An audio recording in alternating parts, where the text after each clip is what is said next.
اعوذ باللہ من الشیطان اللعین الرجیم بسم اللہ الرحمن الرحیم رب اشرح لی صدری ویسر لی امری واحلل عقدۃ من لسانی یفقہوا قولی ان اللہ وملائکتہ یصلون علی النبی یا ایھا الذین آمنوا صلوا علیہ وسلموا تسلیما۔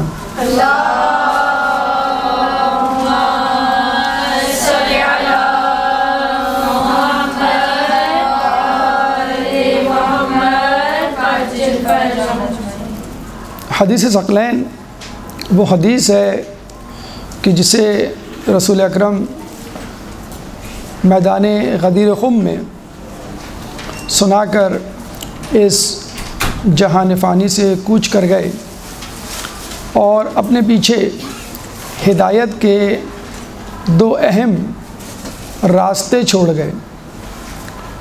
غدیر خم میں اعلان ولایت کے بعد رسول اللہ نے اپنے جانے کا عندیہ دیا اور کہا انی تارکن فیکم الثقلین کتاب اللہ و عطرتی ما ان تمسکتم بہما لن تضلوا بعدی ابدا حتی یرد علی الحوض۔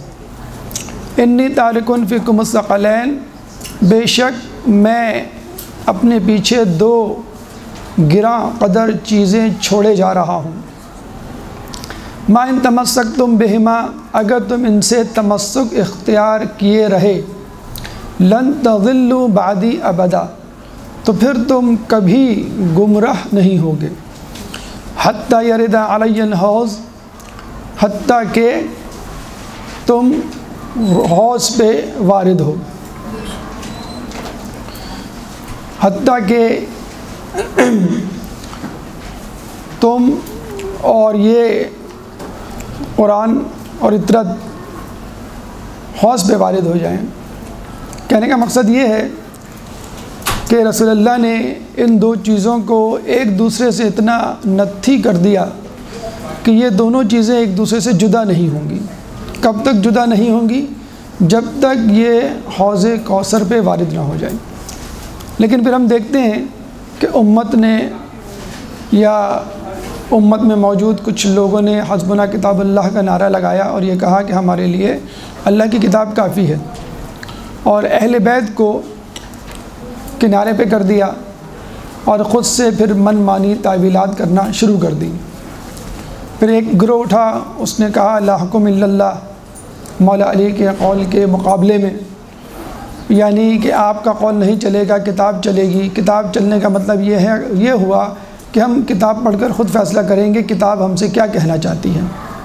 حالانکہ رسول اللہ یہ کہہ گئے تھے کہ اے علی، میں نے تنزیل قرآن کے لیے جنگ کی ہے، تم تعویل قرآن کے لیے جنگ کرو گے۔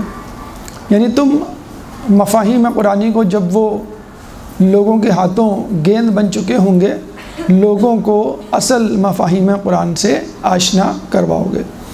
چنانچہ رسول کا یہ کہنا ہے کہ یہ دونوں ایک دوسرے سے جدا نہیں ہوں گے جب تک کہ حوض کوثر پر مجھ سے ملاقات نہ کر لیں۔ یہ اس بات کی دلیل ہے کہ نہ قرآن اہل بیت کے بارے میں کوئی مخالفت کرتا ہوا نظر آئے گا، نہ اہل بیت قرآن کے مقابلے میں کوئی مخالفت کرتے ہوئے نظر آئیں گے۔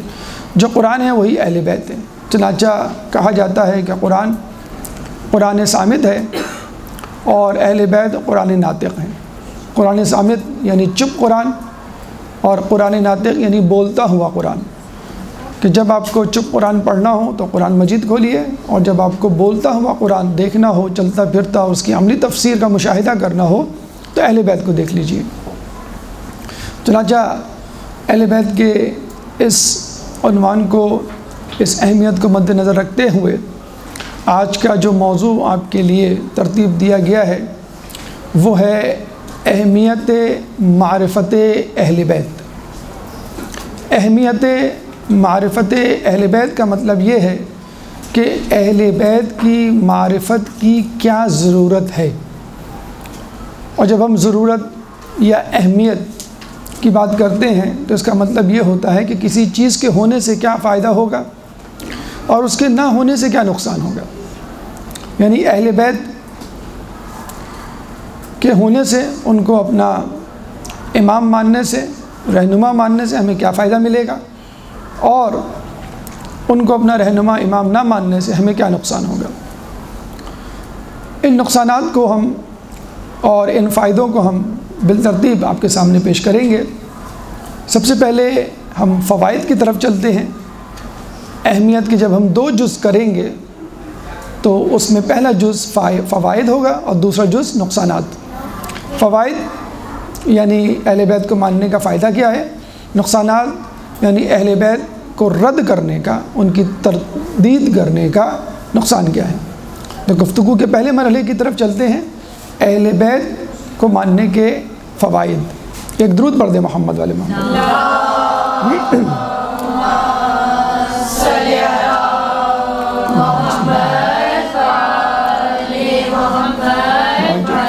جو بھی فوائد آپ یہاں پر حاصل کرتے ہیں کسی بھی عمل کے حوالے سے، اس کے 2 پہلو ہوتے ہیں، دنیاوی فوائد اور اخروی فوائد۔ یعنی دنیا میں آپ کو کیا ملے گا اور آخرت میں کیا ملے گا۔ بلکہ دنیاوی فوائد کا انسان زیادہ مشتاق طلبگار ہوتا ہے کہ ان الانسان کان عجولا، انسان جو ہے وہ عجلت پسند واقع ہوا ہے۔ دنیاوی فوائد میں احادیث مبارکہ کی روشنی میں پہلا فائدہ رسول فرماتے ہیں کہ ہم پروردگار نے ہم اہل بیت کی معرفت و محبت جس کو دے دی، گویا اس کو ساری خیر عطا کر دی۔ یعنی اگر کسی شخص کو محبت اہل بیت، معرفت اہل بیت معلوم ہو گئی، اس نے اس کا درک کر لیا، تو گویا اس نے سب کچھ پا لیا، دنیا میں کچھ بھی نہیں بچا۔ ایک شخص چھٹے امام جعفر صادق علیہ السلام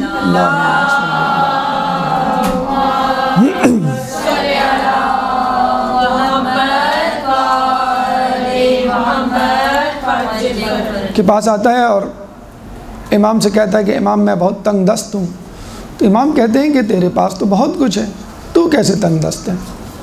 تو وہ بڑا پریشان ہوتا ہے، کہتا ہے کہ نہیں امام میں واقعی تنگ دست ہوں، میرے پاس کچھ بھی نہیں ہے، مفلس ہوں۔ تو امام نے کہا کہ اگر تجھ سے کوئی کہے کہ اس دنیا کو چاندی سے بھر دیا جائے اور اس کے بدلے میں تو ہماری ولایت اس کے حوالے کر دے، تو کیا یہ تو سودا کرے گا؟ تو اس نے کہا امام آپ کیسی بات کر رہے ہیں، اگر کوئی شخص اس دنیا کو سونے سے بھر دے اور پھر مجھ سے آپ کی ولایت کا طلبگار ہو تو بھی میں آپ کی ولایت اس کو نہیں دوں گا۔ تو امام نے کہا تو پھر کیسے تو تنگ دست اور مفلس ہے؟ تنگ دست مفلس تو وہ ہوتا ہے جس کے پاس امام کی ولایت نہ ہو۔ پھر امام نے اس کی امداد کی۔ کہنے کا مقصد یہ کہ اگر انسان کے پاس کچھ بھی نہ ہو تو اہل بیت کی محبت اس دنیا کو سونے سے بھر بھی دیا جائے تو بھی اس کے پاس بہت کچھ اور بہت بڑا خزانہ موجود ہے۔ اسی طرح سورہ بقرہ آیت نمبر 269 269 میں اللہ تعالیٰ فرماتا ہے وَمَن یُؤْتَ الْحِکْمَةَ فَقَدْ أُوتِیَ خَیْرًا کَثِیرًا۔ جب امام سے پوچھا گیا کہ اس آیت میں حکمت کا کیا مطلب ہے، وَمَن یُؤْتَ الْحِکْمَةَ یعنی جس کو حکمت عطا کی گئی، فقد اوتیا خیرن کثیرا بس اس کو خیر کثیر عطا کر دی گئی۔ تو امام نے کہا کہ یہاں پر حکمت سے مراد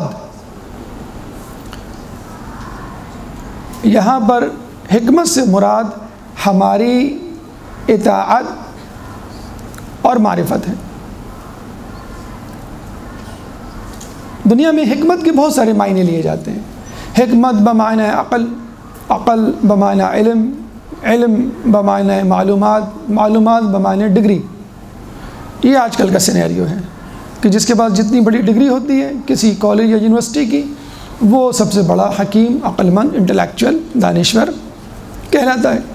یا دوسرے صورتوں میں حکمت بمعنی عقل، عقل بمعنی ہوشیاری، اور ہوشیاری کا مطلب ہے اپنا فائدہ دوسروں کا نقصان، یعنی اس شخص کو کوئی بیوقوف نہ بنا سکے، چاہے وہ دوسروں کو بنا دے، اس شخص کو کوئی دھوکہ نہ دے سکے، چاہے وہ خود دوسروں کو دھوکہ دے دے۔ حالانکہ اسلام میں ایسا نہیں، اسلام میں تو خدا کی اطاعت، خدا کے بھیجے ہوئے منتخب نمائندوں کی اطاعت۔ اب اس کے نتیجے میں آپ کو نقصان ہو تو بھی ٹھیک، آپ کو فائدہ ہو تو بھی ٹھیک۔ حاکم شام نے جب صلح حسن کر کے امام کو صلح پر مجبور کیا اور اس کے بعد اس صلح کی روگردانی کی، تو کسی نے کہا کہ حاکم شام نے آپ کو دھوکہ دے دیا، آپ دھوکہ کھا گئے۔ تو امام نے کہا شکر ہے کہ میں نے دھوکہ کھایا ہے، دھوکہ دیا نہیں۔ تو حکمت کیا ہے کہ آپ کسی کو دھوکہ نہ دیں، چاہے دھوکہ کھا لیں، دھوکہ نہیں کھاتا ہے، وہ شریعت کے ہاتھوں مجبور ہوتا ہے۔ ایسے مولا فرماتے ہیں کہ میں حاکم شام سے زیادہ عیاری مکاری کا مظاہرہ کر سکتا ہوں، لیکن شریعت نے میرے ہاتھ پاؤں باندھے ہوئے ہیں۔ اگر میں چاہوں تو کچھ ہیرا پھیری کر کے اپنی شکست کو فتح میں تبدیل کر سکتا ہوں، اپنی مظلومیت کو حکمرانی میں تبدیل کر سکتا ہوں، لیکن شریعت کے کچھ تقاضے ہیں جس کی وجہ سے میں خاموش ہوں اور لوگوں کے ساتھ چلنے پر مجبور ہوں۔ تو یہ ہے حکمت۔ آج کل کے دور میں آپ دیکھیں، اگر ہم ڈگریز کی بات کریں، کالج یونیورسٹیز کی تعلیم کی بات کریں، سی وی کی بات کریں، سندوں کی بات کریں، وہ کسی نے بڑی اچھی بات کی ہے کہ کالج یونیورسٹی میں جو ڈگریز دی جاتی ہیں وہ دراصل رسید ہے اس فیس کا جو آپ سال بھر یا عمر بھر دیتے رہے ہیں۔ تو رسید دی جاتی ہے ڈگری کی صورت میں، بھئی آپ کو یہ ڈگری مل گئی۔ اور آج کل تو جو پرائیویٹ یونیورسٹیز کی مشروم کی طرح افزائش نسل ہو رہی ہے، اگ رہی ہیں یونیورسٹیز، کالجز، اس سے تو بالکل یہی لگ رہا ہے کہ علم کی ایک پرائز، علم کی ایک قیمت طے ہو گئی ہے، اور جو جتنی زیادہ قیمت عطا کرے گا اس کو زیادہ ڈگری یا حکمت عطا کی جائے گی۔ تو اگر یہی حکمت ہے کالج یونیورسٹیز سے حاصل کیا جانے والا علم یا ڈگریز، تو مجھے بتائیے سب سے زیادہ حکیم، سب سے زیادہ دانشور، سب سے زیادہ بہتر لوگ تو اسرائیل کے ہوئے کہ جہاں پر ایک سال میں 500 پی ایچ ڈیز نکلتے ہیں۔ پورے عالم اسلام میں 500 پی ایچ ڈیز، یعنی جو ہمارے ممالک ہیں 57 ممالک، اس میں 500 پی ایچ ڈیز نہیں ہوتے اسلامی ممالک ملا کر، فقط ایک اسرائیل جس کی آبادی جو ہے کروڑ میں بھی نہیں ہے۔ لیکن کیا وہاں سے نکلنے والے اس علم سے ہمکنار ہوتے ہیں، اس علم کے حامل ہوتے ہیں جس کو علم و نورن کہا گیا ہے، جس کو کہا گیا ہے کہ وہ علم جو آپ کو حق و باطل میں تمیز سکھائے؟ اگر ایسا ہوتا تو اسرائیل جو ہے پوری دنیا میں ایک ظالم کا سمبل نہ بن چکا ہوتا۔ تو اصل حکمت کیا ہے کہ انسان اپنے آپ کو خدا کے حوالے کر دے، انسان اپنے تمام امور کو، زندگی کے تمام کاموں کو اللہ کی مرضی کے مطابق ڈھال لے۔ اول العلم معرفت الجبار و آخر العلم تفویض الامر الیہ۔ علم کی پہلی سیڑھی معرفت جبار ہے، اور آخری سیڑھی اپنے تمام امور کو خدا کے سپرد کر دینا ہے، یعنی خدا کو پہچاننا۔ یہ ہمارا پہلا مدعا، منزل، ہدف، مرحلہ، اور دوسرا اور آخری مرحلہ پریکٹیکل، یعنی جو ہم نے سمجھا ہے مقام خدا، الہی رضا کس میں ہے، اور خدا کیا ہے، میں کون ہوں، خدا خالق ہے، میں مخلوق ہوں۔ بس اس کے بعد مخلوق بن کے رہنا ہے، خدا کو خالق بنا کے رکھنا ہے، خدا کو اپنا رب بنا کے رکھنا ہے۔ تو اول العلم معرفت الجبار و آخر العلم تفویض الامر الیہ ہے۔ علم کی پہلی سیڑھی اپنے خدا کی معرفت، اور دوسری سیڑھی اپنے تمام امور کو خدا کے سپرد کر دینا۔ یہ ہے اصل علم، یہ ہے اصل حکمت۔ اب ظاہر سی بات ہے کہ انسان یہ منزل اس وقت تک نہیں پا سکتا جب تک راستے میں کسی رہبر و رہنما کی رہنمائی میں راستہ طے نہ کرے، اس شخص کی پیروی نہ کرے کہ جو خود اس راستے سے پہلے سے واقف ہو۔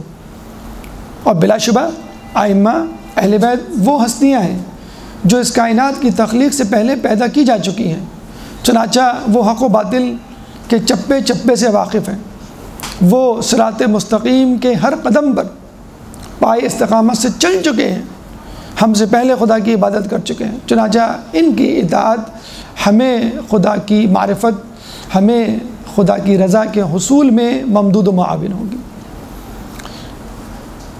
تو حکمت کیا ہے؟ اپنے امام سے پوچھا گیا کہ امام اس آیت میں حکمت کا کیا مطلب ہے؟ امام نے کہا کہ تم اپنے امام کی اطاعت اور معرفت حاصل کرو، یعنی معرفت حاصل کرو اور معرفت کے بعد اس کی اطاعت کی طرف چل پڑو۔ تو خیر پہلا مرحلہ، پھر خیر کثیر۔ اچھا، کثیر کے بہت سارے عربی میں معنی ہیں۔ کثیر کی تعداد اور لمٹ ہر کسی کے نزدیک مختلف ہے۔ متوکل عباسی نے ایک دفعہ اپنے زمانے میں ایک منت مانی جب وہ بیمار پڑا کہ اگر میں صحیح ہو گیا تو مال کثیر خدا کی راہ میں خرچ کروں گا، اور جب ٹھیک ہو گیا تو پریشان ہو گیا مال کثیر کسے کہتے ہیں؟ کوئی کہنے لگا حکومت و سلطنت کو کہتے ہیں، کوئی کہتا ہے آدھی سلطنت کو کہتے ہیں، کوئی کہتا ہے کہ فلاں شہر فلاں ملک کو اگر تم اللہ کی راہ میں دیتے تو مال کثیر دے دیا۔ تو امام نقی علیہ السلام کو اللہم صلی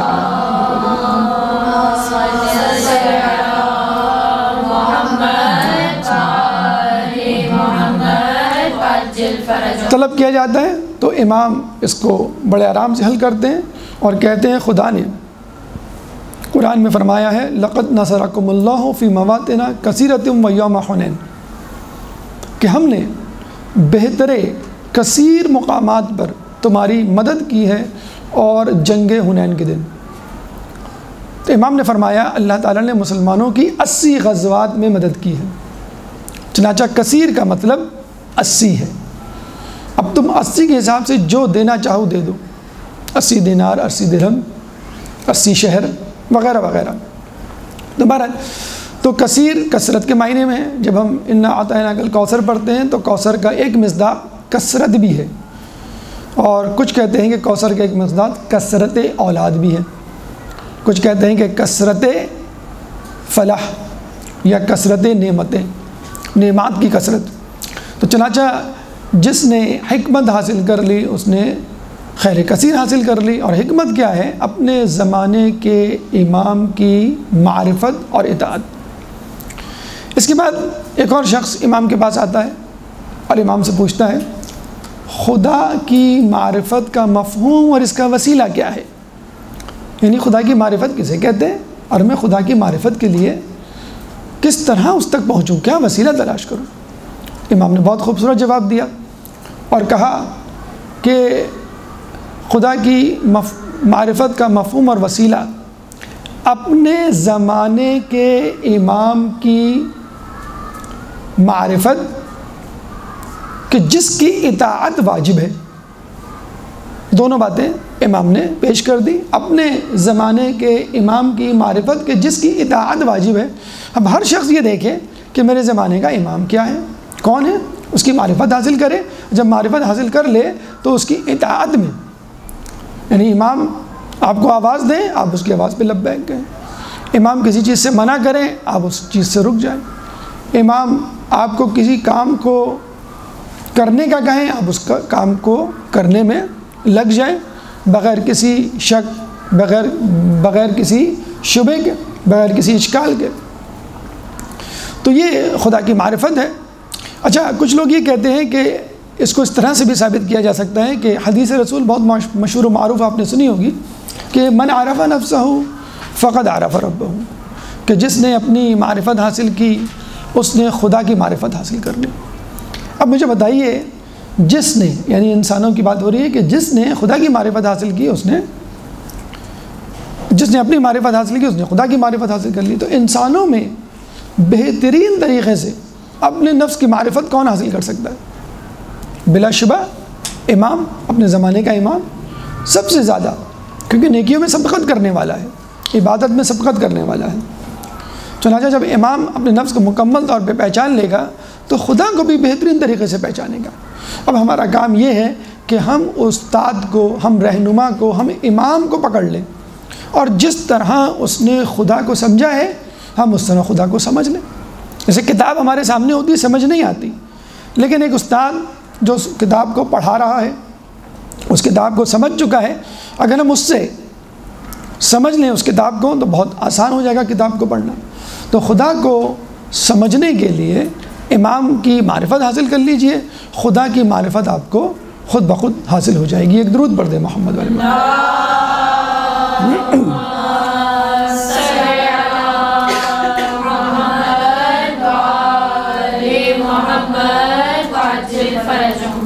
اب آئیے اخروی فائدے کی طرف۔ اب تک جو 3 فائدے ہم نے گنوائے آپ کو،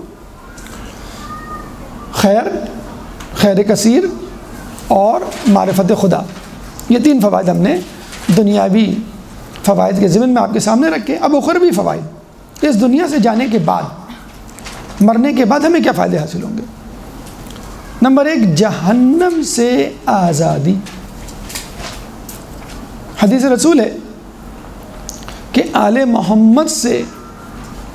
محمد کی معرفت جہنم سے آزادی کا وسیلہ ہے۔ یعنی آل محمد کی آپ کو معرفت ہو گئی، بس سمجھ لیں جہنم سے آزادی کا اللہ نے آپ کے لیے وسیلہ پیدا کر دیا۔ اور بہت آسان ہے دیگر احادیث کی روشنی میں اس کو سمجھنا، کہ مولا کے بارے میں فرمایا گیا قسیم النار والجنہ، یعنی جنت اور جہنم کے تقسیم کرنے والے۔ اور یہ بہت آسان ہے اس حدیث کی روشنی میں سمجھنا کہ علی کی محبت ایمان کی علامت اور علی سے نفرت نفاق کی علامت۔ تو جو علی سے محبت کرے گا وہ جنت میں جائے گا، کیوں کہ وہ مومن ہوگا، اور جو علی سے نفرت کرے گا وہ جہنم میں جائے گا، کیوں کہ وہ منافق ہوگا۔ اور یہ بھی ہمیں ملتا ہے کہ مولا علی پل صراط پہ کھڑے ہو جائیں گے، اور جب کوئی شخص پل صراط سے گزرے گا مولا علی کے سامنے سے، تو مولا علی کہیں گے، اگر وہ مولا علی کا دوست ہوا تو مولا علی کہیں گے لی، اور اگر وہ دشمن ہوا تو مولا علی کہیں گے لکا۔ یعنی جہنم سے مخاطب ہو کے کہیں گے لکا، اگر دشمن ہوا یہ تیرے لیے ہے، اور اگر وہ علی کا دوست ہوا تو مولا کہیں گے لی، یعنی یہ میرے لیے ہے، اب میں جہاں جاؤں گا یہ میرے ساتھ پیچھے پیچھے آئے گا۔ تو پل صراط میں بڑی آسانی سے فیصلہ ہو جائے گا کہ کون شخص جنت میں، کون شخص جہنم میں۔ یہ جو ہے کہ بھئی جہنم میں وہ جائیں گے جن کے گناہ زیادہ ہوں گے، اور جنت پل صراط سے آسانی سے وہ گزر جائیں گے کہ جن کی نیکیاں زیادہ ہوں گی۔ تو حقیقت میں نیکیوں کا زیادہ ہونا علی کی ولایت سے مشروط ہے۔ ابھی آگے آئے گا کس طرح اعمال قبول نہیں ہوں گے اہل بیت کی محبت کے بغیر۔ تو اسی طرح اگر کسی کے پاس ولایت علی نہیں ہوگی، آل محمد کی محبت نہیں ہوگی، تو اس کا پیر پھسل جائے گا اور وہ جہنم میں گر جائے گا۔ تو یہ پل صراط میں مولا علی کا فرمان، اور جس سے ہمیں اندازہ ہو جاتا ہے کہ مولا علی قسم النار والجنہ ہے۔ بلکہ مولا علی کیا، خود رسول اللہ کی پیاری دختر اور مولا کائنات کی زوجہ ام المومنین حضرت اللہم صلی علی محمد،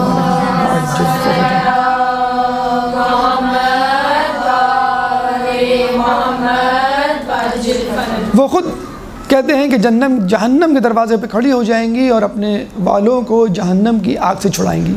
فاطمہ سے نکلا ہے، یعنی چھڑانے والی، جہنم کی آگ سے چھڑانے والی۔ اور پھر یہ بھی کہا گیا ہے کہ وہ جنت کے دروازے پہ کھڑی ہو جائیں گے، اس وقت تک جنت میں نہیں داخل ہوں گی جب تک ان کا آخری چاہنے والا داخل نہ ہو۔ تو اہل بیت سے محبت جہنم سے آزادی کا وسیلہ ہے، پروانہ ہے۔ اب دوسری طرف آئیے کہ جب آدمی جہنم سے آزاد ہوگا تو یقیناً اس کی منزل کس طرف ہوگی؟ جنت کی طرف۔ تو دوسرا فائدہ جو آخرت کا ہے وہ ہے جنت کا پروانہ۔ پہلے مرحلے میں جہنم سے آزادی، اور دوسرے مرحلے میں جنت کا پروانہ۔ کیسے؟ رسول فرماتے ہیں کہ ہر نبی اور رسول کے 12 نقیب ہیں، پس جو شخص ان افراد کی مکمل معرفت اور اقتداء کرے گا، اس طرح کے ان کے دوستوں سے محبت اور ان کے دشمنوں سے بیزاری، تو خدا کی قسم وہ ہم میں سے ہوگا، وہ وہیں وارد ہوگا جہاں ہم وارد ہوں گے، اور وہ وہیں رہے گا جہاں ہم رہیں گے۔ یعنی جب آپ نے ہر چیز میں اہل بیت کی محبت کو، اہل بیت کی اطاعت کو اپنے اوپر لازم کر لیا، تو بس آخرت میں آپ وہیں ہوں گے جہاں وہ کھڑے ہوں گے۔ حدیث رسول ہے کہ انسان جن لوگوں کو پسند کرتا ہے ان لوگوں کے ساتھ قیامت میں محشور ہوگا۔ یہ بالکل ایسا ہی ہے کہ بچہ ہے، بازار میں جاتا ہے تو اپنی امی کی، اپنے ابو کی انگلی پکڑ لیتا ہے۔ اب اس کو نہیں معلوم میں کہاں جا رہا ہوں، بازار میں اس کو نہیں معلوم، بس یہ معلوم ہے میں نے ابو کی انگلی پکڑ لی ہے اور بس وہ مجھے کسی اچھی جگہ لے جائیں گے، کھلونے کی دکان میں لے جائیں گے، کپڑوں کی دکان میں لے جائیں گے، آئس کریم کی دکان پہ لے جائیں گے، کسی کھانے پینے کی دکان پہ لے جائیں گے، لیکن ابو مجھے کسی نقصان سے دوچار نہیں ہونے دیں گے، بلکہ نقصان سے دوچار ہو رہا بھی ہوں گا۔ مثلا کوئی گاڑی آگے سے آ رہی ہوگی، میرا پاؤں پھسل جائے گا تو ابو مجھے پکڑ لیں گے۔ تو اہل بیت کی مثال بالکل ایسی ہے جہنم میں، روز محشر میں، کہ ہم نے ان کا ہاتھ پکڑ لیا، ان کے دامن سے اپنے آپ کو وابستہ کر لیا، اب وہ جانے، ان کا رب جانے، ہم ان کے پیچھے ہوں گے، کیونکہ دنیا میں ہم نے ان کی اطاعت کی، ان کی اقتداء کی، پیچھے پیچھے چلے، اور انشاءاللہ قیامت کے دن جہاں وہ ہوں گے وہاں ہم ہوں گے۔ لیکن ضروری ہے اس کے لیے، جیسے حدیث رسول میں ہے کہ مکمل معرفت اور اقتداء۔ مکمل معرفت کی مطلب یہی ہے کہ اقتداء، کہ جاننے کے بعد فوراً اقتداء۔ اگر آپ نے اقتداء نہیں کی تو اس کا مطلب کیا ہوا کہ آپ نے معرفت بھی صحیح حاصل نہیں کی۔ وہ اکثر جملہ کہا جاتا ہے کہ بھئی آپ نماز کیوں نہیں پڑھتے، روزہ کیوں نہیں رکھتے، نیک اعمال کیوں نہیں کرتے، گناہوں سے کیوں نہیں بچتے، آپ کے امام تو یہ مولا علی تو یہ سب خدا کی رضا کو مد نظر رکھتے ہوئے کرتے تھے، تو ہم کیا کہتے ہیں کہ وہ کہاں ہم کہاں۔ اور جب عمل کی باری آتی ہے، جزا کی باری آتی ہے، اور کہا جاتا ہے کہ مرنے کے بعد آپ کہاں جائیں گے، تو ہم کیا کہتے ہیں، وہ جہاں ہم وہاں۔ تو ایسے نہیں چلے گا کہ عمل کی باری آئی تو کوجا میں کوجا، اور جزا کی، انعام کی، تحفے کی باری آئی تو آپ پلیٹ لے کے پہنچ گئے کہ بس جہاں وہ ہوں گے ہم وہیں پہ چلے جائیں گے، ہمیں بھی کچھ اقتداء، کوشش۔ ہو سکتا ہے آپ اپنے ٹارگٹس کو اچیو نہ کر پائیں اور اتنی نیکیاں نہیں کر پائیں جو آپ کے ذہن میں ہوتی ہیں، یا خدا نے کہی ہیں یا امام نے کہی ہیں، لیکن کوشش جسے کہتے ہیں وہ بہت ضروری ہے، مکمل کوشش کے۔ انشاءاللہ مثال بھی ابھی آگے آئے گی کہ فقط کوشش انسان کو، والذین جاہدوا فینا لنہدیہم سبلنا، کہ ہم ان لوگوں کو ضرور کامیاب کریں گے کہ جو ہمارے راستے میں جہاد کرتے ہیں، مشقت اٹھاتے ہیں، زحمت اٹھاتے ہیں اور کوشش میں لگے رہتے ہیں۔ اس کے بعد کہ جہاں وہ ہوں گے وہاں ہم ہوں گے، تو وہ کون سی جگہ ہوگی؟ اکثر ہم کہتے ہیں نا، امی ابو ہم کو سمجھاتے ہیں بازار میں، یا جمعہ بازار، منگل بازار، یا کسی بڑی جگہ حج عمرہ زیارت پہ ہم جاتے ہیں تو کیا کہتے ہیں، بھائی اگر بچھڑ جاؤ تو یہ جو گیٹ ہے نا یہاں پہ آگے کھڑے ہو جانا، یا بچھڑ جاؤ تو یہ سبیل ہے نا یہاں آگے کھڑے ہو جانا۔ تو جو جسے کہتے ہیں نا کہ میٹنگ پوائنٹ ہمارا کیا ہوگا، ہمارا اور اہل بیت کا یا نیک لوگوں کا، حوض کوثر۔ رسول فرماتے ہیں کہ حوض کوثر پہ سب سے پہلے میرے اہل بیت وارد ہوں گے، اور ان کے پیچھے میری امت میں میرے چاہنے والے، یعنی حوض کوثر پہ اہل بیت آئیں گے، اور اس کے بعد جو لوگ مجھے پسند کرتے ہوں گے، مجھ سے محبت کرتے ہوں گے، وہ اس حوض کوثر پہ وارد ہوں گے۔ اس حدیث کو ابھی جو ہم نے حدیث پڑھی اس سے ملائیے، انی تارکن فیکم الثقلین کتاب اللہ و عطرتی اہل بیتی ما ان تمسکتم بہما لن تضلوا بعدی ابدا حتی یرد علی الحوض، کہ ان سے تمسک اختیار کرو، ان کو چھوڑو نہیں، کیونکہ یہ دونوں ایک دوسرے سے جدا نہیں ہوں گے جب تک حوض کوثر پر مجھ سے ملاقات نہ کر لے۔ اب یہ اہل بیت تو حوض کوثر کی طرف رواں دواں، اور ہم خود ان کے پیچھے، چنانچہ روز محشر وہ جنت میں داخل ہوں گے تو ہم بھی ان کے پیچھے جنت میں داخل ہوں گے۔ جیسے آپ نے دیکھا ہوگا کہ آپ کو کسی بڑی تقریب میں بلایا جاتا ہے، آپ جاتے ہیں تو آپ کے پیچھے آپ کے گارڈز یا آپ کا ملازم یا کوئی شخص جو آپ کے ساتھ ہوتا ہے، اس کی تلاشی نہیں لی جاتی، اس کو روکا نہیں جاتا ہے، وہ بھی آپ کے ساتھ ساتھ اندر چلا جاتا ہے۔ تو پھر ہماری مثال بھی ایسی ہوگی حوض کوثر پہ۔ اچھا، یہاں پر اس حدیث سے آپ نے اس کو مطابقت کے لیے دیکھ لیا کہ دونوں ایک جیسی حدیثیں ہیں اور ایک دوسرے کی تفسیر کرتی ہوئی نظر آتی ہیں۔ اب چلیے صحیح بخاری جلد نمبر 3 صفحہ نمبر 625 حدیث نمبر 1490 1490 پیج نمبر 625 کہتے ہیں کہ رسول اللہ حوض کوثر پہ وارد ہوں گے اور کچھ لوگ ان کی طرف آئیں گے تو وہ بے اختیار کہیں گے یا ربی اصحابی، اے میرے رب یہ میرے اصحاب ہیں، تو ان کو دور بھگایا جائے گا اور کہا جائے گا کہ لا تدری ما احدثوا بعدک، آپ کو نہیں معلوم کہ آپ کے بعد ان لوگوں نے کیا کیا کام کیا۔ تو اس کا مطلب ہے کہ کچھ لوگ ایسے ہوں گے کہ جو رسول کے بعد الٹے پاؤں اپنے دین پر پھر جائیں گے، جیسے کہ مولانا شبلی نعمانی اپنی کتاب الفاروق میں لکھتے ہیں کہ رسول اللہ کی وفات کے وقت عرب میں کوئی قبیلہ ایسا نہیں تھا کہ جس کا کوئی نہ کوئی فرد مرتد نہ ہو گیا ہو، یعنی وہ انتظار کر رہے تھے گویا کہ رسول اللہ کا انتقال ہو اور ہم دوبارہ اپنی جاہلیت اپنے پرانے دین پر پلٹ آئیں۔ تو یہ حدیث بھی اس کی تفسیر کرتی ہوئی نظر آ رہی ہے کہ رسول کے اوپر جو ایمان لائے ان میں کچھ لوگ ایسے بھی تھے جو منافقت لیے ہوئے تھے اور رسول اللہ کی شہادت، رسول اللہ کی وفات کے بعد وہ الٹے پاؤں اپنے دین میں چلے گئے، اور حوض کوثر پہ جب وہ آئے اور رسول اللہ کا یہ کہنا کہ یا ربی اصحابی، یہ بتلانا مقصود تھا کہ میرے اوپر جو ایمان لائے تھے سب کے سب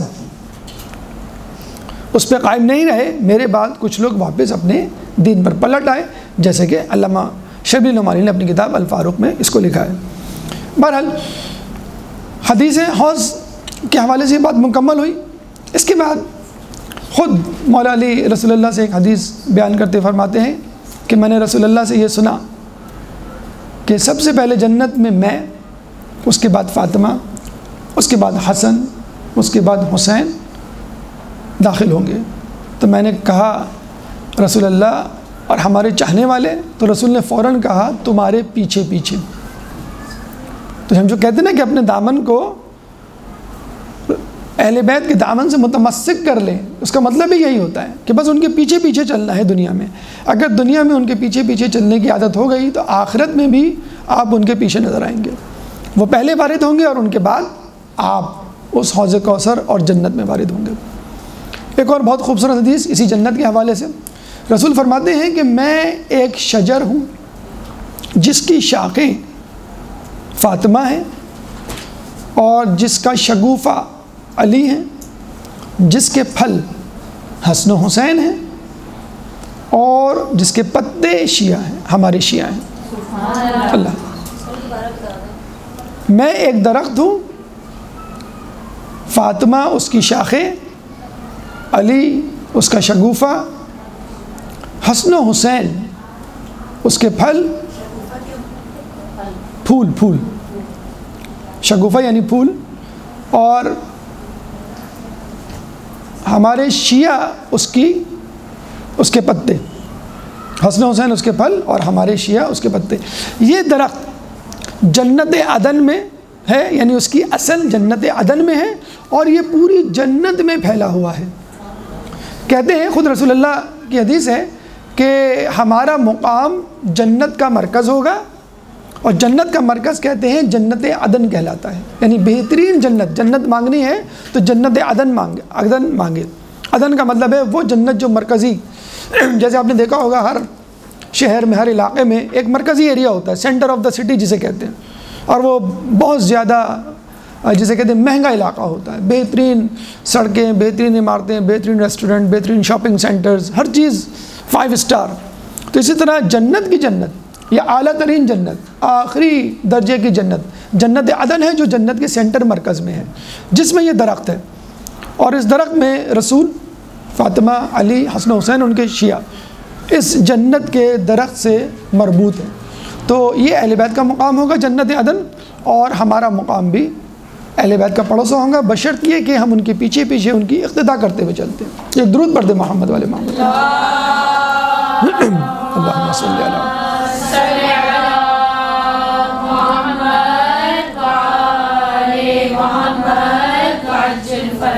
امام نے ایک بہت خوبصورت انداز سے اس بات کو واضح کیا۔ ایک شخص امام ششم کے پاس آیا اور کہنے لگا یا امام دعا کیجئے کہ میں جنت میں داخل ہوں۔ میں جنت میں جاؤں. تو امام نے کہا ارے تو پہلے ہی سے جنت میں ہے, بس یہ دعا کروا کہ تو جنت سے نکالا نہ جائے. اچھا یہ حقیقت ہے. اکثر آپ نے دیکھا ہوگا, سنتے ہوں گے کہ بھئی انگلینڈ میں فلاں صاحب ملے, کون ہیں بھئی, کہاں سے آئے, میں پاکستانی ہوں. آپ کون ہیں, بھئی میں انڈین ہوں. اس طرح جرمن میں کوئی ملے تو میں کینیڈین ہوں. اس طرح کینیڈا میں کوئی آپ کو ملے, میں جو ہوں وہ برٹش ہوں. تو ہر ایک اپنا اپنا تعارف اپنی اپنی اوریجن سے کرواتا ہے کہ میں فلاں جگہ سے تعلق رکھتا ہوں. تو بیسیکلی اگر ہم سے کوئی پوچھے تو ہمیں یہ کہنا چاہیے ہم جنتی ہیں, نہ ہم پاکستانی ہیں, نہ ہم ہندوستانی ہیں, نہ ہم برٹش ہیں, نہ امریکن ہیں, ہم جنتی ہیں. کیوں؟ کیونکہ ہمارے آباء و اجداد یعنی حضرت آدم علیہ السلام جنت میں تھے. تو جہاں سے آپ کا تعلق ہوتا ہے وہ تعلق آپ کی نسل آباء و اجداد کی وجہ سے ہوتا ہے. تو ہمارے آباء و اجداد یعنی ہمارے والد محترم جنت میں تھے اور جنت سے مائیگریٹ کر کے یہاں آئے ہیں. ہم نے امیگریشن لی ہے. لوگ کینیڈا اور امریکہ کی امیگریشن لیتے ہیں, ہمیں بس غلطی سے امیگریشن مل گئی دنیا کی, لیکن ہمارا دل جنت میں لگا ہوا ہے. جیسے پاکستان سے جانے والوں کا دل پاکستان میں لگا رہتا ہے. اب تو خیر اور زیادہ لگنے لگا ہے, جو حالات وہاں پہ خراب ہونے شروع ہوئے. تو ہمارا دل جو ہے ابھی تک, وہ اکثر لوگ پوچھتے ہیں کہ بھئی ہمیں پھول کیوں اچھے لگتے ہیں, ہمیں جو ہے پانی کیوں اچھا لگتا ہے, ہمیں بارش کیوں اچھی لگتی ہے, ہمیں اچھے کھانے اچھے کیوں لگتے ہیں, لذیذ کھانے, ہمیں جو ہے خوبصورت لباس اچھا کیوں لگتا ہے. ہم مطلب کہنے کا یہ ہے کہ ہر اچھی چیز اچھی کیوں لگتی ہے, اس لیے کہ وہ جنت میں تھی, وہ ہماری تھی. آدم علیہ السلام کے صلب میں تھے ہم سب کے سب عالم انسانیت. چنانچہ ہر اچھی چیز اچھی لگتی ہے کیونکہ اس کا تعلق جنت سے ہوتا ہے, ہر اچھی چیز کا. اور ہر بری چیز کا تعلق جہنم سے ہوتا ہے. لیکن آدمی درک نہیں کر پاتا. آدمی کہتا ہے کہ بس یہ اچھی چیز یہیں تک ہے اور کہیں اور نہیں ہے. لیکن اگر وہ اپنے ذہن میں زور ڈالے تو اس کو پتہ چلے گا عالم صلب میں میں ان چیزوں کا مشاہدہ کر چکا ہوں. بہرحال امام نے کہا کہ ارے تو جنت میں ہے, یہ دعا کر جنت سے نکالا نہ جائے. تو اس نے کہا امام وہ کیسے؟ تو امام نے کہا کہ کیا تو ہماری ولایت پہ یقین نہیں رکھتا؟ میں بالکل رکھتا ہوں. کہنے بس دعا کر اس ولایت کو خدا تیرے ہاتھ سے سلب نہ کر لے. پر جب تک آپ ولایت علی, ولایت اہل بیت اپنے دل میں رکھیں گے, آپ سمجھ لیں جنت میں ہیں. جہاں آپ نے غلطی کی آپ جنت سے نکال دیے گئے. اسی طرح جو لوگ کسی وجہ سے ولایت اہل بیت تک نہیں پہنچ سکے اور اہلیت رکھتے تھے, مثلا ایک مثال دوں میں کہ آپ جو ہیں وہ پیپر دینے جاتے ہیں اور غلطی سے جا کے پتہ چلتا ہے کہ سینٹر یہاں نہیں ہے, فلاں جگہ پر ہے. آپ کو غلطی سے کسی نے بتا دیا, اب آپ وہاں سے چل پڑتے ہیں, جب وہاں پہنچتے ہیں تو پیپر ختم ہو چکا ہوتا ہے. دنیا میں تو ایسا ہوتا ہے کہ بھئی آپ کو فیل لکھا جائے گا کہ آپ نے پیپر نہیں دیا. آپ کہیں گے بھئی میں کیا کروں اگر کسی نے مجھے مس گائیڈ کر دیا کہ سینٹر وہاں پڑا ہے. تو قیامت میں بھی کچھ لوگ ایسے آئیں گے جو کسی وجہ سے اہل بیت کی ولایت کو حاصل نہیں کر پائے, لیکن اگر ان کے سامنے پیش کی جاتی تو وہ حاصل کر لیتے. کچھ ایسے بھی کیسز ہوں گے. ہم جو ہر کسی کو لیبل کر دیتے ہیں کہ بس یہ جہنمی ہیں اور یہ جو ہے ان کو جو ہے سانپ بچھو کاٹیں گے وغیرہ وغیرہ. ایک عالم دین تھے ہمارے, تو ان کے محلے میں ایک اور غیر شیعہ عالم دین رہتے تھے. استاد تھے, وہ لوگوں کو پڑھایا کرتے تھے, نہایت شریف النفس تھے. اور وہ اکثر کہا کرتے تھے, افسوس کیا کرتے تھے کہ کاش یہ شیعان علی میں سے ہوتے. کہتے ہیں ان کا انتقال ہو گیا غیر شیعہ عالم کا. ہمارے شیعہ عالم نے ان کو خواب میں دیکھا کہ وہ بیٹھے ہوئے ہیں زانو تلمس طے کر کے, اس طرح کے سامنے کوئی استاد ان کو پڑھا رہا ہے. دائیں طرف شیشہ لگا ہوا ہے اور شیشے کے دوسری طرف نہایت خوبصورت باغات.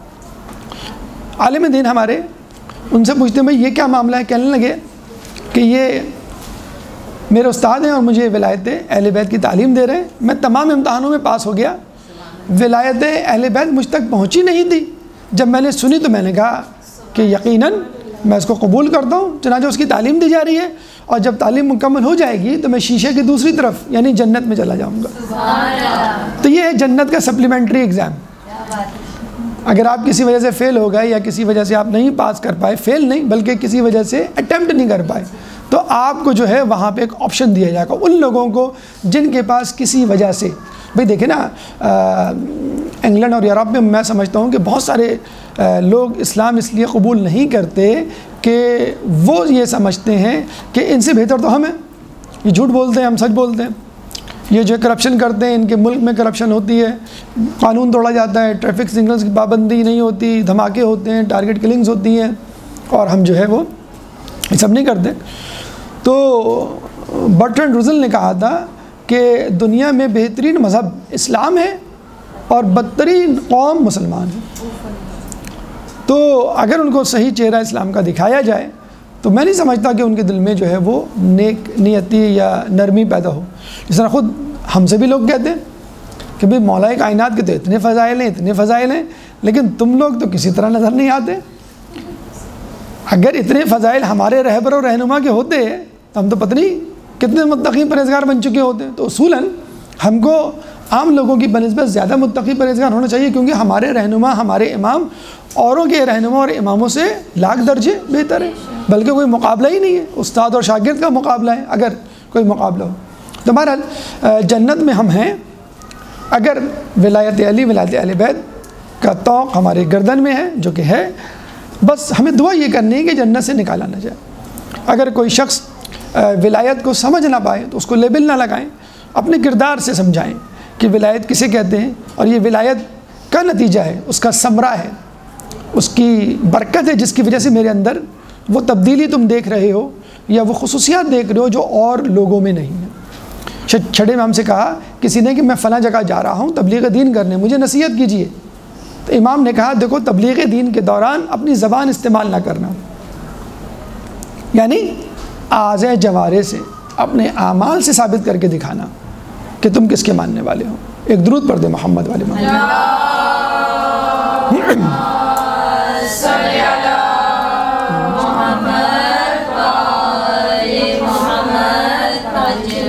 اس کے بعد نقصانات کی طرف آئیے. پہلا حصہ گفتگو کا اختتام کو پہنچا، اب جو ہے نقصانات کی طرف دوسرا حصہ. نقصانات میں سب سے پہلا نقصان حبط اعمال. حبط اعمال کیا ہے؟ آپ کے اعمال حبط کر لیے جائیں گے، ضائع ہو جائیں گے. چاہے آپ کتنی عبادت کریں، نماز، روزہ، زکوٰۃ، حج، سب کچھ بجا لائیں، ساری نیکیاں کر لیں، لیکن ولایت اہل بیت نہیں تو کچھ نہیں. کیسے؟ کسی نے امام سے پوچھا امام معرفت کے بعد بہترین عمل کیا ہے؟ آپ نے کہا نماز، پھر آپ نے کہا زکوٰۃ، پھر آپ نے کہا روزہ، پھر آپ نے کہا حج، اور پھر کہا کہ دیکھو ان تمام اعمال کا آغاز اور انجام ہم اہل بیت کی معرفت سے ہے. اگر یہ نہیں تو ان اعمال کی کوئی اہمیت نہیں. معرفت کے بعد کیا ہے؟ بہترین عمل نماز، پھر زکوٰۃ، پھر روزہ، پھر حج. اور اسی حدیث کو مزید واضح کرتی ہوئی ایک اور حدیث ہے کہ امام نے فرمایا کہ جب انسان قبر میں اتارا جاتا ہے تو اس قبر میں 6 تصویریں، مومن کی بات ہو رہی ہے، 6 تصویریں داخل ہوتی ہیں. جو سب سے خوبصورت ترین تصویر ہوتی ہے وہ اس کے سر کے اوپر کھڑی ہو جاتی ہے. اس کے بعد ایک تصویر داہنی طرف، ایک تصویر بائیں طرف، ایک تصویر سامنے کی طرف، ایک تصویر سر کے پیچھے اور ایک تصویر پاؤں کے سامنے. جو سب سے خوبصورت تصویر ہوتی ہے جو اس کے سر کے اوپر ہوتی ہے وہ داہنی طرف والی تصویر سے پوچھتی ہے تم کون ہو؟ تو وہ کہتی ہے میں اس کی نماز ہوں. پھر وہ بائیں طرف والی تصویر سے پوچھتی ہے کہ تم کون ہو؟ تو وہ کہتی ہے کہ میں اس کی زکوٰۃ ہوں. پھر وہ سامنے والی تصویر سے پوچھتی ہے کہ تم کون ہو؟ تو کہتی ہے کہ میں اس کا روزہ ہوں. پھر وہ سر کے پیچھے والی تصویر سے پوچھتی ہے کہ تم کون ہو؟ تو وہ کہتی ہے کہ میں اس کا حج ہوں. پھر وہ پاؤں والی تصویر سے پوچھتی ہے کہ تم کون ہو؟ تو وہ کہتی ہے میں اس کی وہ نیکیاں اور احسانات ہوں کہ جو وہ دوسروں سے کرتا تھا. پھر سب مل کے اس سے پوچھتی ہے میں آپ ہمارا تو انٹرویو لے رہی ہیں، آپ خود کون ہیں؟ تو سب 5 تصویریں اس خوبصورت ترین تصویر سے جو اس کے سر کے اوپر ہوتی ہے پوچھتی ہے آپ کون ہیں؟ تو وہ کہتی ہے میں ولایت آل محمد ہوں. پھر وہ تمام تصویریں اس قبر میں اس کی محافظ بن جاتی ہیں. اگر کوئی عذاب، کوئی تکلیف اس کو آنے والی ہوتی ہے دائیں طرف سے، بائیں طرف سے، پاؤں کی طرف سے، سامنے کی طرف سے، سر کے پیچھے سے، اوپر سے، تو وہ تصویریں ان تکلیفوں کو، ان برائیوں کو، ان زحمتوں کو، اس عذاب کو جو ہو سکتا ہے اس سے بچاتی ہیں. قیامت تک وہ اس کی قبر میں اس کی محافظ بن کے رہتی ہیں. اسی طرح کا ایک واقعہ جو اس کی عملی تفسیر ہے، میسر امام ششم کا صحابی امام کے پاس آتا ہے کوفے سے حج کے لیے، پھر امام سے ملنے کے لیے آتا ہے. امام سے کہتا ہے امام میرے پڑوس میں ایک شخص رہتا ہے بہت عبادت گزار ہے اور بہت خوبصورت قرأت کرتا ہے، راتوں کو جاگ جاگ کر نماز شب تلاوت قرآن، کہ میں اس کی تلاوت سن کر مسحور ہو جاتا ہوں۔ تو امام کہتے ہیں، امام فرماتے ہیں یہ بتاؤ کہ کیا وہ ہماری ولایت پہ یقین رکھتا ہے؟ تو وہ کہتا ہے کہ امام میں نے اس کی تحقیق نہیں کی۔ دوسرے سال جب وہ حج پہ آتا ہے تو تحقیق کر کے آتا ہے، پھر وہ تعریف کرتا ہے کہ امام میرا پڑوسی بہت زیادہ عبادت گزار، نماز روزہ اور کیا قرأت کرتا ہے کہ میں اس کی قرأت کی آواز سن کر مسحور ہو جاتا ہوں۔ تو امام کہتے ہیں کہ کیا وہ ہماری ولایت پہ یقین رکھتا ہے؟ تو صحابی کہتے ہیں کہ اس دفعہ میں نے تحقیق کروائی تھی اور یہ پتہ چلا تھا کہ وہ آپ کی ولایت پہ یقین نہیں رکھتا۔ پھر امام نے پوچھا، اے میسر مجھے یہ بتاؤ کہ روئے زمین پر بہترین مقام کون سا ہے؟ تو صحابی نے کہا مجھے نہیں معلوم۔ تو امام نے کہا رکن اور مقام کے درمیان، یعنی خانہ کعبہ کے رکن اور مقام ابراہیم، ان دو کے درمیان جو جگہ ہے وہ بہترین ہے۔ اس کے علاوہ حجر رسول، قبر رسول اور منبر رسول، ان دو کے درمیان جو جگہ ہے ریاض الجنہ جسے کہتے ہیں وہ ہے۔ اگر کسی شخص کو 1000 سال کی زندگی کی مہلت ملے اور وہ ان جگہوں پر خدا کی مسلسل عبادت کرے اور پھر وہ صفا و مروہ کے درمیان بے جرم و خطا مارا جائے تو وہ جہنم میں اوندھے منہ گرایا جائے گا۔ یہ سب کچھ کرنے کے بعد مظلوم بھی قتل ہو لیکن ہماری ولایت میں یقین نہیں رکھتا تو وہ جہنم میں اوندھے منہ گرایا جائے گا۔ خود قرآن اس کی دلیل ہے، اس کا ثبوت ہے۔ سورہ بقرہ کی ابتدائی آیات الف لام میم ذالک الکتاب لا ریب فیہ ھدی للمتقین الذین یؤمنون بالغیب ویقیمون الصلاۃ ومما رزقناہم ینفقون۔ اللہ فرماتا ہے الف لام میم ذالک الکتاب لا ریب فیہ کہ اس کتاب میں کوئی شک نہیں، ھدی للمتقین، متقیوں کے لیے ہدایت ہے۔ کون متقی؟ کہ جو الذین، وہ لوگ یؤمنون بالغیب، جو غیب پر ایمان لائے، ویقیمون الصلاۃ، جو نماز قائم کرتے ہیں، ومما رزقناہم ینفقون، اور ہمارے دیے ہوئے رزق میں سے لوگوں کو دیتے ہیں۔ تو نماز کا ذکر بعد میں، خیرات فی سبیل اللہ، زکوٰۃ وہ بعد میں، پہلے کس کا ذکر ہے؟ یؤمنون بالغیب، جو غیب پہ ایمان لائے، ایمان بالغیب، اس کے بعد پھر اعمال کا اظہار۔ تو اس ایمان بالغیب کے لیے علماء نے فرمایا ہے بالغیب کا مطلب ہے خدا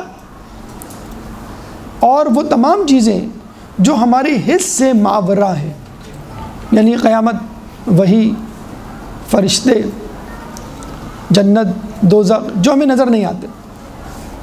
نور الثقلین میں کہا گیا ہے کہ ایک روایت کے مطابق غیب کا مطلب ہے امام زمانہ جو غیبت میں ہیں، نظر نہیں آتے۔ تو چنانچہ امام کی غیبت پر ایمان اور اس کے بعد تمام اعمال کی ادائیگی، اور امام کی غیبت پر اگر آپ کو ایمان نہیں ہوا تو پھر تمام اعمال آپ کے اکالت جائیں گے۔ تو یہ ہے حبط اعمال کا ضائع ہو جانا اگر آپ کا امام پر اعتماد اور امام پر یقین اور امام کی معرفت نہیں۔ پھر اسی طرح دوسرا نقصان ولایت اہل بیت کے نہ ہونے پر، معرفت اہل بیت کے نہ ہونے پر دوسرا نقصان ہے ظالم ہونا۔ انسان ظالم بن جاتا ہے۔ جب کسی نے امام سے قرآن کی اس آیت کی تفسیر سے متعلق پوچھا کہ اللہ فرماتا ہے کہ ہم نے اپنی کتاب کا وارث اپنے ان منتخب بندوں کو بنایا، اپنے منتخب بندوں کو بنایا کہ جن میں کچھ لوگ تو اپنے نفس پہ ظلم کرنے والے ہیں، کچھ لوگ درمیانی راہ چلنے والے ہیں، اور کچھ لوگ نیکیوں پر سبقت کرنے والے ہیں۔ ہم نے اپنی کتاب کا وارث اپنے منتخب بندوں کو بنایا کہ جن میں کچھ لوگ تو اپنے نفسوں پر ظلم کرنے والے ہیں، کچھ درمیانی راہ چلنے والے ہیں، اور کچھ نیکیوں پہ سبقت کرنے والے ہیں۔ امام نے کہا نیکیوں پر سبقت کرنے والے امام ہیں، درمیانی راہ چلنے والے ان کے عارف ہیں، جو معرفت رکھتے ہیں ان کی، اور اپنے نفسوں پر ظلم کرنے والے وہ لوگ ہیں جو اپنے زمانے کے امام کی معرفت سے عاری ہیں، جو اپنے زمانے کے امام کی معرفت نہیں رکھتے۔ یہ ہیں 3 کیٹیگریز، اور دیکھا جائے دنیا میں یہی 3 لوگ ہیں، یا تو اللہ کے بھیجے ہوئے منتخب نمائندے انبیاء امام، اور ان کے پیچھے چلنے والے عارفین، اور ان سے روگردانی کرنے والے گمراہ لوگ، فاسقین یا ظالمین۔ ایسے لوگوں کو ظالم بھی کہا گیا کیونکہ انہوں نے ظلم کیا اس طرح کر کے۔ تیسرا نقصان امام کی معرفت نہ حاصل کرنے سے جو ہوتا ہے وہ ہے جاہلیت کی موت۔ بہت مشہور آیت ہے، من مات ولم یعرف امام زمانہ مات میتۃ جاہلیہ۔ اگر کوئی شخص مر گیا اس حالت میں کہ اس کو اپنے زمانے کے امام کی معرفت نہیں، تو گویا وہ جاہلیت کی موت مرا۔ اب یہاں واضح رہے کہ یہ ان ائمہ کی بات ہے کہ جن کو اللہ نے منتخب کیا ہے، نہ کہ لوگوں کے منتخب کردہ حکمران۔ کچھ لوگ کہتے ہیں کہ بھئی آپ اپنے زمانے کے حکمران کی اطاعت کریں، یعنی یزید وقت کی اطاعت کریں، ظالم حکمران کی اطاعت کریں تو بس یہ اس میں آئیں گے۔ ہرگز نہیں۔ اگر ایسا ہوا تو پھر ہر شخص قابل اطاعت اور قابل اتباع ہو جائے گا۔ تو کچھ لوگوں نے، حجاج بن یوسف نے جب ظلم کا بازار گرم کیا تو اس کے خوف سے ایک شخص گیا اور کہنے لگا کہ میں آپ کی بیعت کرنے آیا ہوں عبد الملک بن مروان کے لیے۔ تو حجاج بن یوسف نے کہا کہ ابھی تو رات ہو رہی ہے، تم کل آ جانا۔ تو اس نے کہا کہ نہیں، وہ اتنا ڈرا ہوا سہما ہوا تھا، کہنے لگا نہیں، میں نے تو رسول کی حدیث سنی ہے کہ من مات ولم یعرف امام زمانہ مات میتۃ جاہلیہ، تو اگر آج رات کو میری موت واقع ہو گئی تو میں جاہلیت کی موت مروں گا۔ حجاج بن یوسف نے اس کا خوف اور ڈر بھاپتے ہوئے لحاف سے اپنا پیر نکالا کہ فی الحال تم میرے پیر پہ بیعت کر لو، میں اس وقت سو رہا ہوں۔ کچھ لوگ کہتے ہیں وہ کھانا کھا رہا تھا، اس نے کہا میرا ہاتھ تو مصروف ہے، تم میرے پیر پہ بیعت کر لو۔ تو یہ تک ہوا ہے۔ اور پھر یہی شخص جب حرہ واقع ہوا اور لوگ عبداللہ بن مطیع کی رہنمائی میں یکجا ہوئے یزید کے خلاف، عبد الملک بن مروان کے خلاف، تو وہ شخص آتا ہے اور کہتا ہے کہ میں نے یہ حدیث سنی ہے، چنانچہ جو بھی حکمران ہے اس کو اپنا امام مان لو۔ اور یہیں سے جسے کہتے ہیں کہ حدیث کا مس یوز، مس انٹرپریٹیشن کی وجہ سے لوگوں کے لیے گمراہی کے راستے کھلے، کہ انہوں نے حقیقی امام کو چھوڑ دیا اور لوگوں کے بنائے ہوئے حکمرانوں، لوگوں کے بنائے ہوئے امام کو تھام لیا۔ ایک درود پڑھ دے محمد والے محمد۔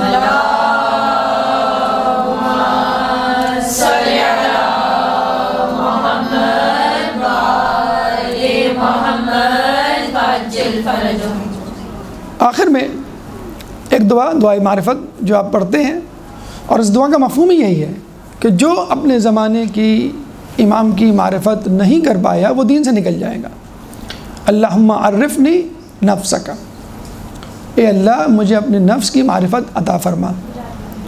فَإِنَّكَ إِن لَّمْ تُعَرِّفْنِي نَفْسَكَ لَمْ أَعْرِفْ نَبِيَّكَ، کیونکہ اگر میں نے اپنے نفس کی معرفت حاصل نہیں کی تو میں تیرے نبی کی معرفت نہیں حاصل کر پاؤں گا۔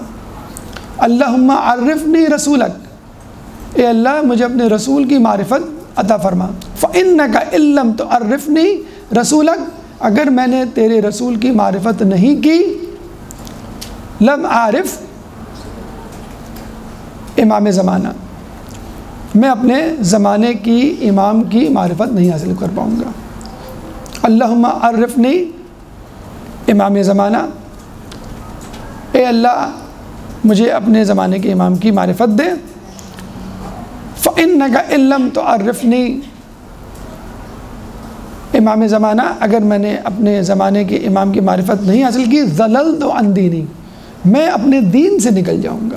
اور یہ وہ معرفت ہے اگر ہو تو ہمیں خیر عطا کرتی ہے، خیر کثیر عطا کرتی ہے، ہمیں معرفت خداوندی دیتی ہے، جہنم سے آزادی کا پروانہ عطا کرتی ہے اور جنت میں جانے کا پروانہ، اور اہل بیت کے ساتھ ان کا ہمسایہ عطا کرتی ہے۔ اللہ تعالیٰ سے دعا ہے کہ ہمیں ائمہ کی معرفت حاصل کرنے کی توفیق عطا فرما، ان کی اطاعت کرنے کی توفیق عطا فرما، ان کی اقتداء کرنے کی توفیق عطا فرما۔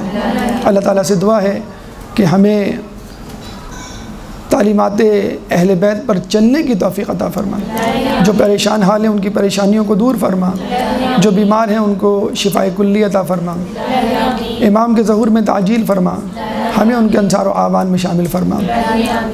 ربنا تقبل منا انك انت السميع العليم وتب علينا انك انت التواب الرحيم برحمتك يا ارحم الراحمين وصلى الله على محمد وآله الطاهرين